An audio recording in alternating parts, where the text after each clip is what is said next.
Salut tout le monde et bienvenue dans cette nouvelle review comics qui va concerner le tome 4 de la série Justice League, intitulé Justice League tome 4, la Ligue de Justice d'Amérique. Donc c'est un hardcover de 176 pages pour 17,50. Donc voilà, comme ça c'est à peu près les hardcovers basiques, voilà, qu'on peut trouver chez Urban. Au niveau de l'édition, donc c'est un peu particulier parce qu'il est intitulé Justice League tome 4, mais en fait ce tome-là comprend le début d'une série. Donc en fait, depuis peu, DC Comics a annoncé dans ses sollicitations que la série Justice League of America allait s'arrêter très vite, je crois numéro 14 ou 13, enfin dans ces eaux-là, après Forever Evil. Donc, à la base, Urban Comics devait sortir un tome 1 de la série Justice League of America, mais ça ne servait pas à grand chose étant donné qu'il y aurait eu 2 tomes, peut-être même 3, allez, et la série se serait arrêtée. Donc, plutôt que de faire ça, Urban a décidé de l'intégrer dans les tomes Justice League normales, et de faire comme si voilà, c'était un sous-titre en gros. Enfin, moi je trouve la décision justifiée. Moi les deux me vont personnellement vu que je l'aurais acheté quoi qu'il arrive. Donc voilà, moi personnellement je suis content et je trouve ça, moi je trouve ça plutôt intelligent. Après bon, ça à voir quoi. Mais voilà, moi j'ai trouvé ça plutôt, j'ai rien à dire là-dessus. Je trouve que c'est une bonne idée, pardon. Au niveau donc de l'édition en elle-même, très belle cover, c'est la cover numéro 1 que je trouve vraiment magnifique, que j'avais pas pu avoir pour le Justice League Saga parce que c'est la cover très chère à 20 €, même si elle coûte, puis surtout qu'elle était exclusive à la Paris Comics Expo et que j'ai pas pu y aller, donc voilà. C'est pour ça que je ne l'ai pas pris, puis aussi pour le prix. Mais voilà, donc très belle couverture que j'aime beaucoup, qu'ils avaient fait même 52 variantes de cette couverture avec les différents drapeaux des différents états de l'Amérique. Voilà, c'était un peu discutable là-dessus, mais bon voilà. Au niveau de l'édition, encore une fois, bon, il y a des bonus, des couvertures et tout. Voilà. Là par exemple, on a la couverture pour le mois WTF, donc de David Finch, entièrement. Voilà, bon, puis à la fin on a du petit teasing pour le prochain tome qui sortira en septembre. Donc sur la guerre des ligues, pardon, Trinity War, donc que je prendrai hein, encore une fois. Voilà, donc c'est à peu près tout ce que j'ai à dire, donc une belle édition comme d'habitude quoi. Voilà, donc au niveau de la review, donc dans un premier temps je vais parler des dessins. Donc, au niveau des dessins, on a une première partie de David Finch, une deuxième partie de Brett Booth, et après on a 3 dessinateurs différents pour les backups. Donc ces 3 dessinateurs sont Scott Clark, Manuel Gracia et Andrés Guinaldo. Je vais parler très vite fait des dessins des différents backups. Donc au niveau de... c'est très dur de les trouver parce qu'ils sont vraiment... voilà. Au niveau de Scott Clark, c'est vraiment du bon boulot, je trouve, même du très très bon boulot, j'aime beaucoup son dessin. Voilà, bon après c'est vraiment quelques pages, donc voilà. Ensuite le deuxième backup, donc, qui est pour le coup lui aussi vraiment pas mal. C'est des styles qui se ressemblent vraiment, pour le coup j'ai vu qu'il y avait 3 noms différents, mais je crois que c'était le même dessinateur. Donc là c'est Manuel Garcia. Bon c'est très ressemblant je trouve, c'est plutôt sympa encore une fois. Je trouve que c'est un style voilà, qui se ressemble pas mal je trouve. Et après on a un dernier dessinateur. Là pour le coup on voit un peu plus la différence et j'aime un peu moins, c'est Andrés Guinaldo. Voilà, bon au niveau des dessins c'est sympa mais c'est pas ce que je préfère. Voilà, donc je vais très vite pour cette partie mais voilà, globalement plutôt beaux dessins pour les backups. Ensuite, donc la partie David Finch, moi j'aime beaucoup David Finch, c'est un dessinateur que j'aime beaucoup. Il a son style, il a ses défauts, c'est-à-dire que souvent il met beaucoup de muscles et beaucoup de traits noirs et tout, donc c'est un style que moi j'aime bien. Je reconnais qu'il a des défauts, c'est pas un style parfait, loin de là, mais moi franchement j'ai beaucoup de plaisir. C'est pas son meilleur boulot, je le trouvais, franchement là où je l'ai trouvé vraiment en forme, c'est vraiment paradoxal parce que la série était vraiment mauvaise, c'est sur Batman The Dark Knight. Le premier tome il était vraiment très très bon, par contre là pour le coup je le trouve bon, mais voilà, il m'a habitué à mieux, c'est dommage. Je verrai ce qu'il va faire sur Forever Evil. Bon, même si d'après ce que j'ai entendu c'est à peu près pareil que Justice League of America, c'est du bon boulot mais c'est pas non plus la grosse claque. Voilà, moi personnellement j'aime bien. Après bon, il y a toujours quelques visages un peu ratés des fois, mais bon, de beaux personnages globalement. J'aime beaucoup sa Catwoman par exemple. Puis voilà, c'est pareil, ça fait plaisir de voir de voir des pages comme ça des fois par exemple qui est vraiment très réussi. Voilà, donc globalement des bons dessins pour la partie David Finch. Ensuite la partie Brett Booth, fidèle à lui-même, ce dessinateur, il fait toujours le même boulot, j'ai l'impression, c'est toujours la même chose, je vais dire la même chose pour ce dessinateur à chaque fois, j'ai l'impression.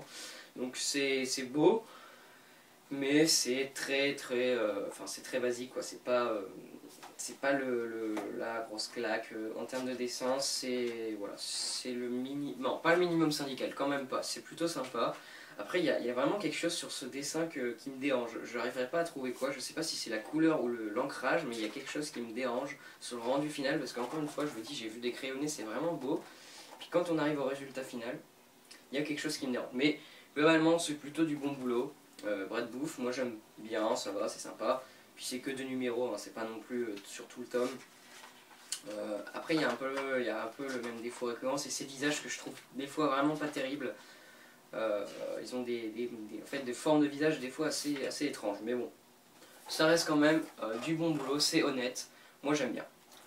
Donc voilà, c'est à peu près tout pour les dessins. Globalement, c'est à peu près tout, c'est à peu près au même niveau pour tout le monde, c'est du bon boulot, mais c'est pas non plus la grosse claque. Contrairement au tome 3, on avait au tome 4, non, au tome 3, pardon, ouais, on a au tome 5, 4 là. Donc contrairement au tome 3 avec le train d'Atlantide où Ivan Reis nous mettait vraiment des grosses claques partout, enfin c'était vraiment magnifique, là c'est sûr qu'on descend d'un niveau. C'est beau, mais c'est pas non plus magnifique. Voilà. En termes de scénario, donc qu'est-ce que ça va raconter? Donc c'est tout simplement Amanda Waller qui va demander à Steve Trevor de créer une nouvelle ligue qui s'intitulera la Justice League of America, qui sera vraiment la ligue sous le contrôle du gouvernement, qui sera affichée vraiment, enfin qui sera très médiatisée, qui sera contrôlée par le gouvernement pour que les gens ont vraiment une bonne image de cette ligue, parce que depuis les événements Throne of Atlantide, les gens commencent à voir la Justice League, donc de Batman, Wonder Woman, etc.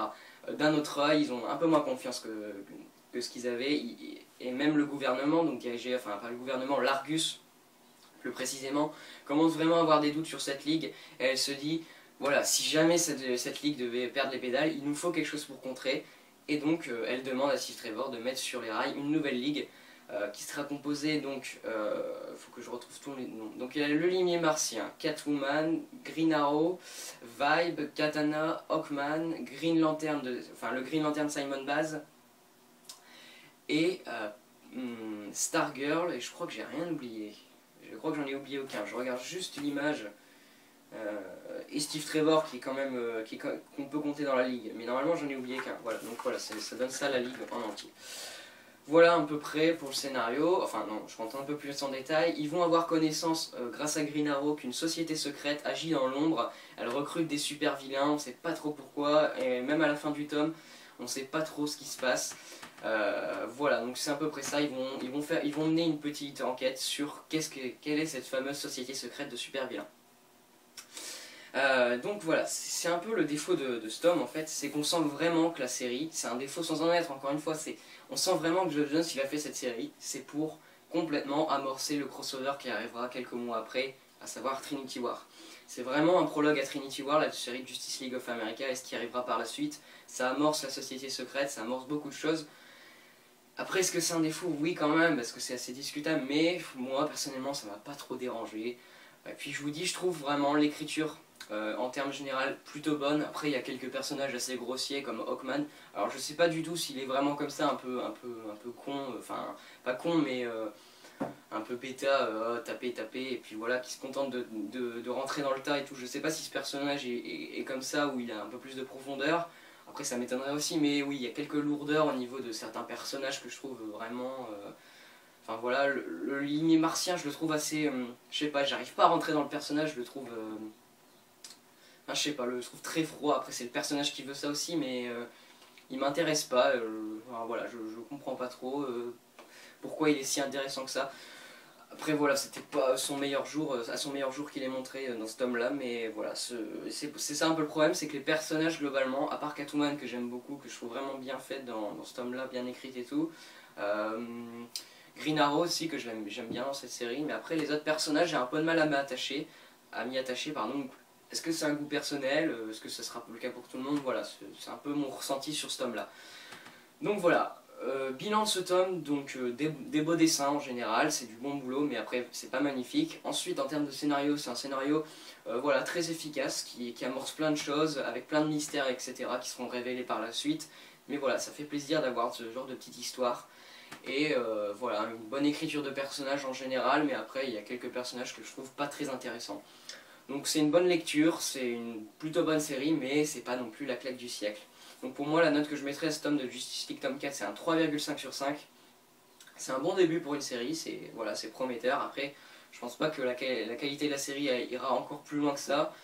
C'est dommage, mais voilà. Globalement, j'ai bien aimé ce tome. Je le conseille à ceux qui font la série Justice League, hein, je le conseille toujours. C'est vrai, ça sera vraiment, je pense, un bon moment de lecture que vous allez passer.